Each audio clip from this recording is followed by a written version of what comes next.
เรียบร้อยแล้วเนาะนะครับยกไม้ไปให้ทีมงานเรดาแดงนะครับหนุ่มเมืองสร้างกรรมการตัดสินผู้ชมความยุติธรรมให้พี่น้องเอาเชิญล่ะทีมงานเรดาแดงครับครับพ่อทำนาล่วงปลอดภัยไอเสือสีชมถอยแน่ลูกพี่ถอยอีกก่อนไปดีงามงามไปเบิ้งดาวอยู่ทั้งฟ้า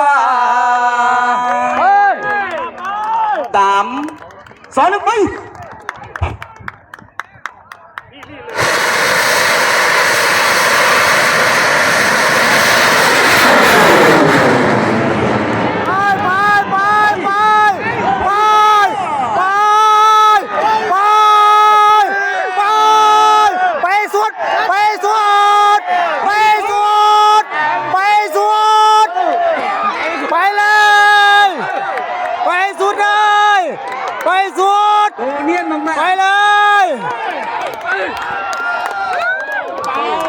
ไปเลยขอ200ขอ400ขอ400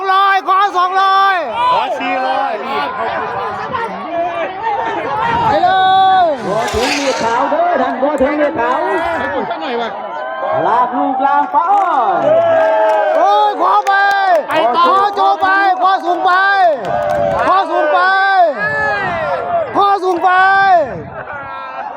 ระบบเขาไม่ทำงานอย่างต่อเนื่องบินจำโอ้ยไปบินไปอีก